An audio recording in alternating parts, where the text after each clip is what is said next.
विषय में अध्ययन में कठिनाई हो रही है और कहीं और जाना पड़ता है। माननीय मंत्री जी इस पर भी विचार करें। और प्रदेश के जूनियर हाई स्कूलों में 100 छात्र संख्या तक प्रधानाध्यापक का पद स्वीकृत नहीं है।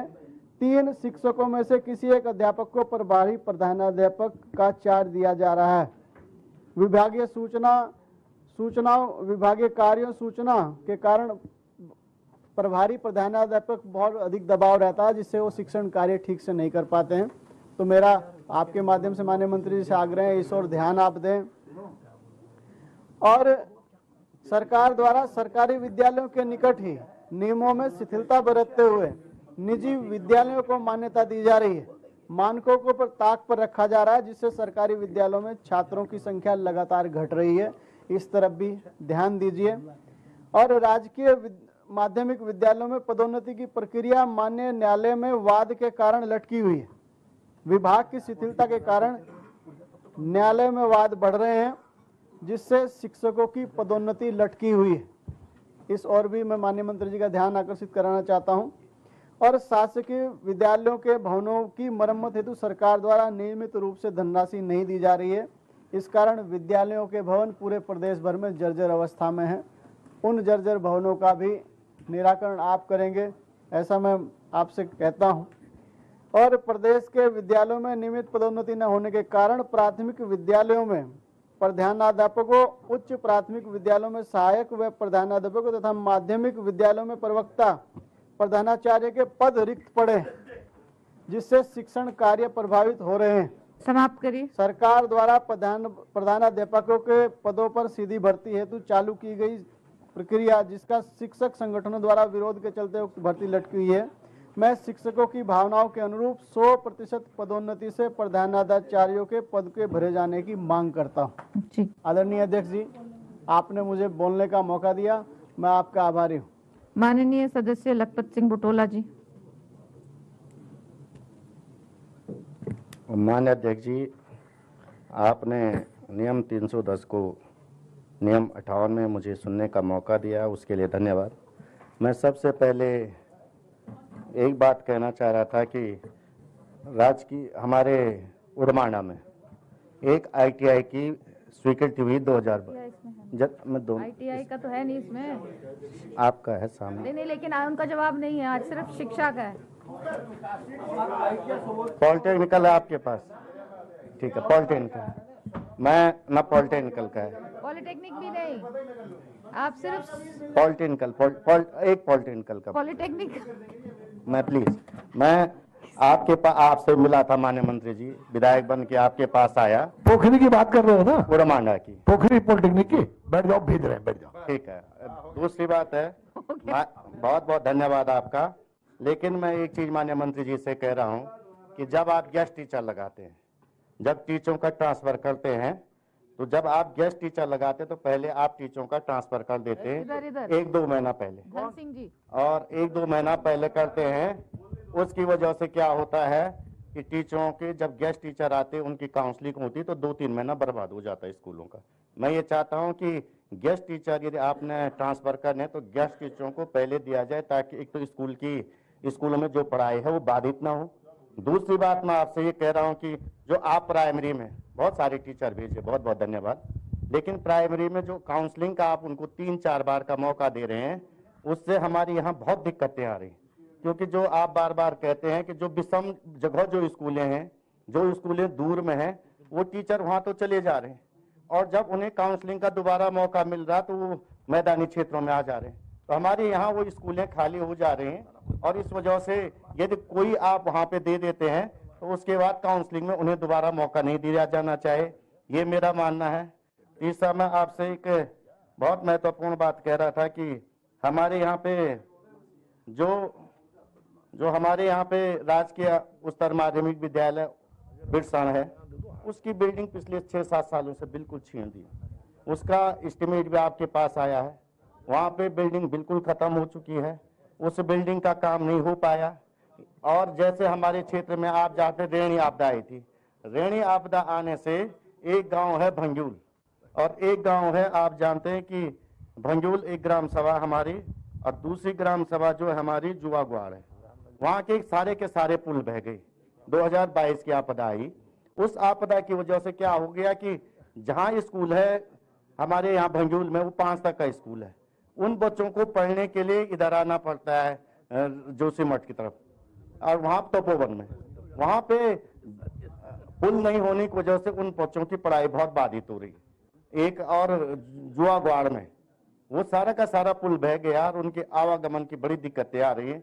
एक तो आप इस पे जरा सा ध्यान दीजिएगा, और एक और है कुजौम एयरपोर्ट में, आपको पता है कि कौंसपोथी एक जगह है, वहां पूरी आपदा आ गई, सड़क वॉश आउट हो गई। लोगों को आपने उस समय आपदा में 6 महीने का किराया दिया, गांव वालों को कहा गया कि आप अपने बच्चों को इधर शिफ्ट कीजिएगा, और शिफ्ट करने के बाद वो स्कूलों में भेजते बच्चों को, लेकिन क्योंकि उन्हें अब किराया नहीं मिल पा रहा, वो अपने वापस घरों में आ गए, और वहां पे उन लोगों को पढ़ाई में बड़ी दिक्कतें आ रही, वो बच्चे जा नहीं पा रहे। ये बहुत गंभीर विषय है।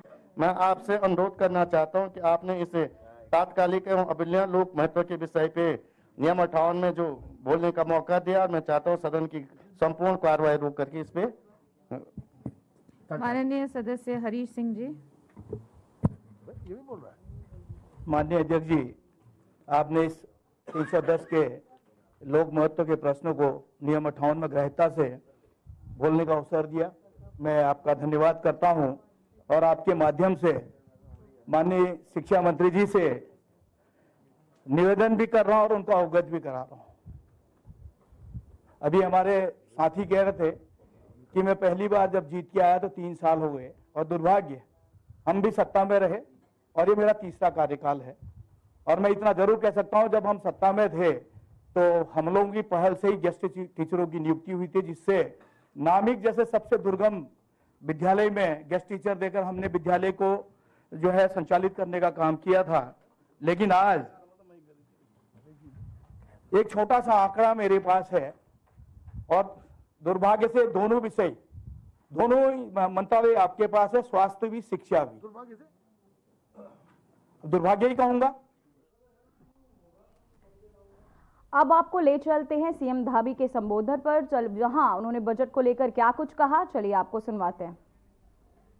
तो आपको बताते चले कि अब बजट सत्र को लेकर सरकार सख्त है, और उन्होंने हर बजट में हर उस पहलुओं को ध्यान में रखा है जो आपको आम आदमी के लिए फायदा। चलिए आपको सुनवाते हैं सीएम धामी क्या कुछ कह रहे हैं इस वक्त। हमारा सार्वजनिक ऋण राजकोषीय उत्तरदायित्व बजट प्रबंधन अधिनियम के निर्धारित मापदंडों के अनुरूप है। इसके साथ साथ हम केंद्र सरकार की जो पूंजीगत निवेश हेतु राज्य को दी जाने वाली विशेष सहायता है SASCI का पूर्ण उपयोग करते हुए 4000 करोड़ रुपए से भी अधिक की ब्याज मुक्त धनराशि प्राप्त करने में भी भारत सरकार से हम सफल रहे हैं।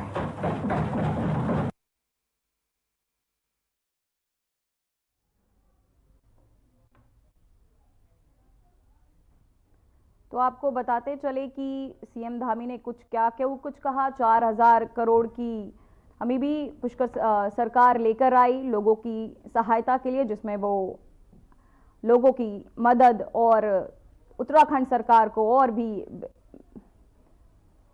और आपको सदन का सत्र भी लाइव चल रहा है, आपको लिए चलते हैं। हमारा गेस्ट टीचर है वो भी पॉलिटिकल साइंस में बात नहीं। इसी तरह धारचूला का है मेरे यहाँ जो है LT के जो है 234 पद हैं, जिसमें से आपके 88 पद जो है रिक्त चल रहे हैं, और 34 जो है गेस्ट टीचरों से चलाया जा रहा है। तो माननीय अध्यक्ष जी, सीमांत क्षेत्रों में शिक्षा की जो बदहाली है वो बहुत कठिन परिस्थितियां हो गई हैं, और पिछली बार भी मैंने कहा था माननीय मंत्री महोदय से कि हमें अगर परमानेंट टीचर नहीं दे सकते हैं तो हमें गेस्ट टीचर दे दीजिए।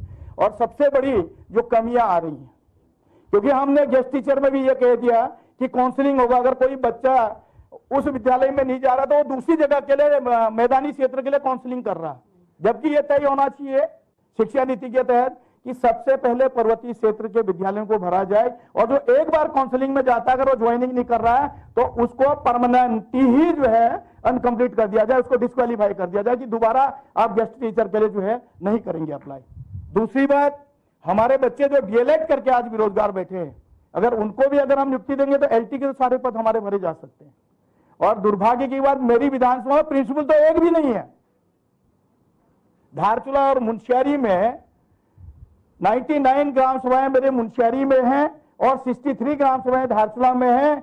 वहां के एक भी विद्यालय में प्रधानाचार्य नहीं है। आप लगा सकते हैं माननीय अध्यक्ष जी, हम तो विधायक हैं, जब अगर विधानसभा अध्यक्ष उस कुर्सी में न बैठे तो क्या हाल होगा। यहाँ उदाहरण सामने आता है, जब परिवार का मुखिया ना हो तो उस परिवार का क्या हाल होगा, ये आप आकलन कर सकते हैं। और दूसरा, मेरे यहाँ एक गांधीनगर क्षेत्र है, एससी का गांव है पूरा। 2016 में माननीय अध्यक्ष जी हमने उसका जो है जूनियर हाई स्कूल में उच्चीकृत किया था। दुर्भाग्य से 2025 आ गया। मैं 2-3 बार विधानसभा में भी लिया है और वो मानक भी पूरा कर रहा है। वहां पे विभाग की गलतियों के कारण वहां के बच्चों को जूनियर की शिक्षा नहीं मिल पा रही, क्योंकि पर्वतीय क्षेत्र में आज भी कई कुरीतियां हैं। बेटे को तो खर्चा करके कर्जा लेके भी बच्चे को स्कूल भेज दिया जाता है, लेकिन बालिका को 5 पास 8 पास के बाद कह देते हैं भाई हो गया, इसकी शादी कर देते हैं। तो वहीं बजट सत्र में विपक्ष के प्रदर्शन को लेकर सीएम ने विरोधियों पर जमकर हमला किया। 2027 के चुनाव के बाद सदन में विपक्ष के नेताओं की संख्या और कम हो जाएगी और तब कांग्रेस को समझ आएगा कि जनता केवल काम करने वालों को ही चुनती है। राज्य के युवाओं के दर्द और आंसुओं पर किसी का ध्यान नहीं गया, लेकिन हमारी सरकार ने युवाओं के कल्याण और सुनिश्चित करने के लिए नकल माफियाओं के काले खेल को बंद कर राज्य में सख्त नकल विरोधी कानून लागू करने का ऐतिहासिक कार्य किया है। के कारण दर दर की ठोकरें खाने को मजबूर थे, पर उनके इस दर्द को, उनके आंसुओं पर किसी का ध्यान नहीं गया। जब हमने ये दायित्व पर काम करना प्रारंभ किया तो मेरा पहला वक्तव्य था, पहले मंत्रिमंडल की बैठक में आदरणीय महाराज जी भी थे, उसमें आदरणीय धन सिंह जी भी थे, सुबोध उनियाल जी भी थे, पिछली वाली में 1.0 वाले में ये 2.0 है, और उसमें आदरणीय यशपाल जी भी थे। तो हमने कहा था कि 24,000 की 24,000, जो उस समय 24,000 हमारे पद रिक्त थे, हम उन 24,000 पदों को भरेंगे। हम अपने नौजवान युवाओं को रोजगार से जोड़ेंगे। तो उस समय ये बात बहुत लोगों को ऐसा लगता था कि ये तो 6 ही महीने के लिए बने हैं और चुनाव आ जाएगा, कहाँ से करेंगे ये सब काम, ये चुनावी सुगीफा छोड़ रहे हैं। लेकिन जब नीयत साफ होती है तो दाता भी विधाता के रूप में आकर मदद करता है। और आप सबने देखा आज जो है हमने 20,000 से अधिक नियुक्तियां हमने अभी तक देने में हमको सफलता प्राप्त हो गई। आजकल मैं देख रहा हूं कुछ लोग ज़्यादा ही परेशान हैं। खैर कोई बात नहीं, जब 2027 में चुनाव आएगा ये संख्या और कम हो जाएगी, तब सबको समझ में आ जाएगा कि जनता काम करने वालों को वोट देती है, न कि बहाना बनाने वालों को। आदरणीय अध्यक्ष महोदया, हम उत्तराखंड में आज गरीब कल्याण की अपनी सभी नीतियों से डीबीटी द्वारा गरीबों को आर्थिक सहायता सीधे उनके बैंक खातों में पहुंचाकर पंडित दीनदयाल उपाध्याय जी द्वारा प्रतिपादित अंत्योदय की जो संकल्पना है उसको साकार करने में सफल हो रहे हैं। आदरणीय अध्यक्ष महोदय, यदि मैं पिछले वित्तीय वर्ष पर नजर डालूं तो हमारे राज्य ने अनेक उपलब्धियां हासिल की हैं। इस वर्ष ICRT इंडिया द्वारा स्थानीय समुदाय को रोजगार और कौशल विकास की श्रेणी में उत्तराखंड पर्यटन विकास बोर्ड को सिल्वर अवार्ड प्रदान किया गया है। साथ ही विश्व पर्यटन दिवस के अवसर पर उत्तराखंड के हमारे चारों गांव जखोल, सूफी, हरसिल और गुंजी को सर्वश्रेष्ठ पर्यटन ग्राम से सम्मानित किया गया है। तो वहीं प्रदेश के सख्त भू कानून के लिए उत्तराखंड जमींदारी उन्मूलन और भूमि सुधार अधिनियम 1950 विधेयक 2025 विधानसभा में पारित हो चुका है। इसके पारित होने के बाद विधायक उमेश शर्मा, काऊ महंत, दीप रावत, प्रमोद नैनवाला, रेणु भिष्ट सहित विभिन्न विधायकों ने मुख्यमंत्री पुष्कर सिंह धामी से मुलाकात की और इस ऐतिहासिक कार्य के लिए उन्हें धन्यवाद दिया।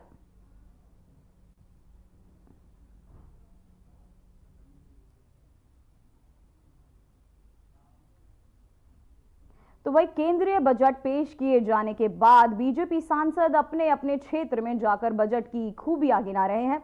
हरिद्वार में सांसद त्रिवेंद्र सिंह रावत ने हरिद्वार डाम कोठी के प्रेस कॉन्फ्रेंस की, वहीं सिडकुल में एक निजी होटल में बैठक के दौरान मौजूद उद्यमियों और स्थानीय लोगों को केंद्रीय बजट की विशेषताओं के बारे में बताया। त्रिवेंद्र सिंह रावत ने कहा कि यह अब तक का सबसे बड़ा बजट है जिसमें केंद्र की मोदी सरकार ने मध्य वर्ग, महिला, युवा, किसान सभी वर्गों का ख्याल रखा है। वहीं इनकम टैक्स स्लैब में 12 लाख तक की आय को टैक्स फ्री करना अभूतपूर्व निर्णय है।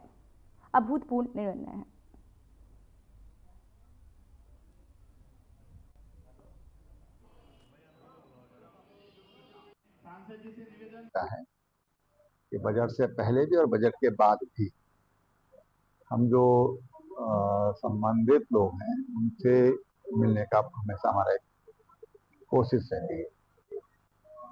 और भारतीय जनता पार्टी एनडीए की जो सरकार है वो पूरे देश में जहाँ जहाँ पर भी भारतीय जनता पार्टी के सांसद हैं और जहाँ पर नहीं भी वहाँ पर अपने जो उद्योग जगत से जुड़े हुए लोग हैं उनसे उनकी प्रतिक्रिया ले रहे हैं।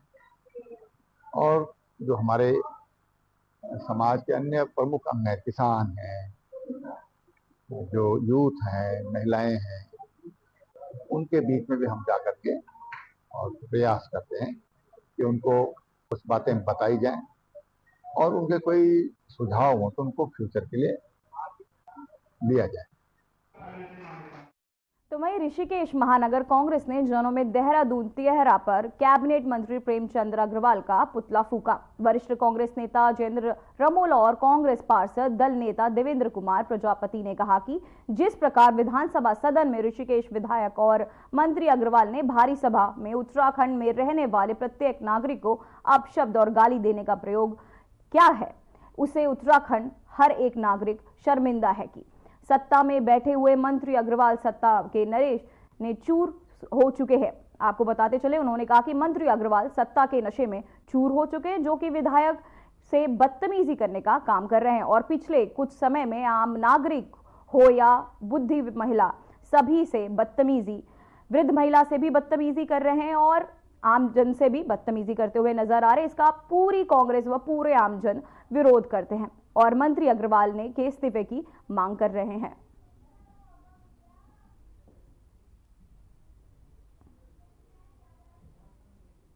तो आपको बताते चले, कांग्रेस जनों ने प्रदर्शन किया है। कांग्रेस जनों ने प्रदर्शन कर कहा कि नेता की मंत्री प्रेमचंद को बर्खास्त करने की मांग की।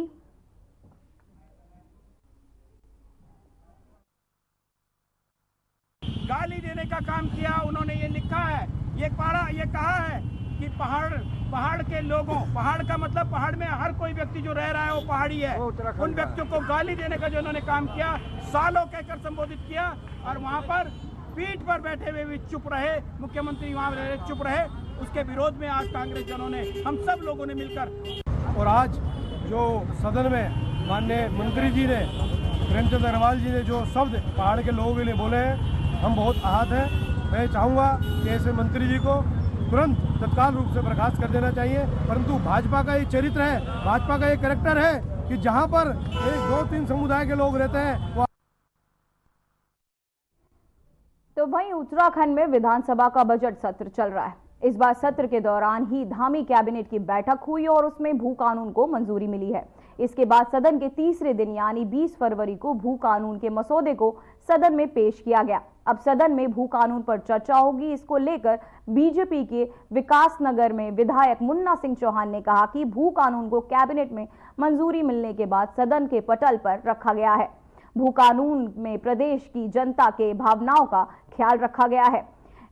एनडी तिवारी सरकार ने जमीनों का खूब बंटवारा हुआ, बंदरबाट हुआ और उस वक्त भू कानून था ही नहीं। उन्होंने कहा कि धामी सरकार का भू कानून सख्त होगा। भू कानून से संबंधित जो विधेयक है वो कल टेबल हो चुका है और आज उस पर विचार भी होना है। मैं तो अपील करूंगा सभी से, सभी पक्ष के माननीय विधायकों से कि बहुत ओपन माइंडेड अप्रोच के साथ भू कानून विधेयक पर चर्चा करें, क्योंकि ये उत्तराखंड के मौलिकता से जुड़ा हुआ प्रश्न है, उत्तराखंड के अस्तित्व से जुड़ा हुआ प्रश्न है। लिहाजा और बहुत जबरदस्त जन भावनाएं इस बात के लिए हैं कि सख्त भू कानून सरकार लाए। उसी के क्रम में धामी जी की सरकार ने ये भू कानून लेटेस्ट लेकर के आए हैं और अपेक्षा की हम उम्मीद करते हैं कि इससे जमीनों की जो बेतासा खुर्द-बुर्द करने का अभियान चल रहा था, जिस प्रकार से पहले के भू कानूनों के लूप होल्स को तलाश करके और जमीनों का डाइवर्जन हो रहा था, नहीं। तो वहीं हरिद्वार से इस वक्त की सबसे बड़ी खबर सामने आ रही है। भारापुर भौरी में लगाया गया जनता दरबार। ग्रामीणों ने डीएम को बताई कई समस्या, प्रमुखता से उठाई टूटे तटबंध की समस्या। कुल 33 लोगों ने रखी अपनी समस्याएं। डीएम ने कई समस्याओं का किया निस्तारण। जल्द होगा अन्य समस्याओं का हल। तो आपको बताते चले, हरिद्वार से इस वक्त की सबसे बड़ी खबर सामने आ रही है। कुल 33 लोगों ने लगाए हैं। आपको बताते चले, भारापुर भौरी में लगाया गया जनता दरबार। ग्रामीणों ने डीएम को बताई अपनी कई समस्याएं, प्रमुखता से उठाई टूटे तटबंध की समस्या। आपको बताते चले, तटबंध की समस्या को इस बार उठाया गया और कुल 33 लोगों ने अपनी समस्याएं रखी और डीएम ने कई समस्याओं का निस्तारण भी किया। जल्द होगा अन्य समस्याओं का हल। आपको बताते चले, डीएम ने कहा सभी लोगों से कि इनकी समस्याओं का जल्द से जल्द निवारण होगा। 33 लोग अपनी समस्याओं को लेकर पहुंचे थे डीएम के पास और प्रमुखता से उठाई तटबंध की समस्या को और ग्रामीणों ने, आपको बताते चले, डीएम को बताई अपनी समस्याएं, जिसका निवारण किया डीएम ने। और भारापुर भौरी में लगाया गया जनता दरबार। आपको बताते चले, डीएम ने भारापुर भौरी में लगाया जनता दरबार और ग्रामीणों ने डीएम को अपनी कई समस्याएं भी बताई, प्रमुखता से उठाए टूटे तटबंध की समस्या, जिसमें कुल 33 लोगों ने अपनी समस्याओं को रखा, जिसका निवारण किया डीएम ने। और आपको बताते चले, जल्द होगा अन्य समस्याओं का हल, ये डीएम ने लोगों को विश्वास दिलाया और कहा उनकी समस्याओं को जल्द से जल्द निस्तारण। आपको बताते चले कि डीएम ने कई समस्याओं का निस्तारण भी किया और लोगों को समस्याओं को दूर करने की बात भी कही, उन्हें विश्वास दिलाया। अभी के लिए खबरों में बस इतना ही। नमस्कार।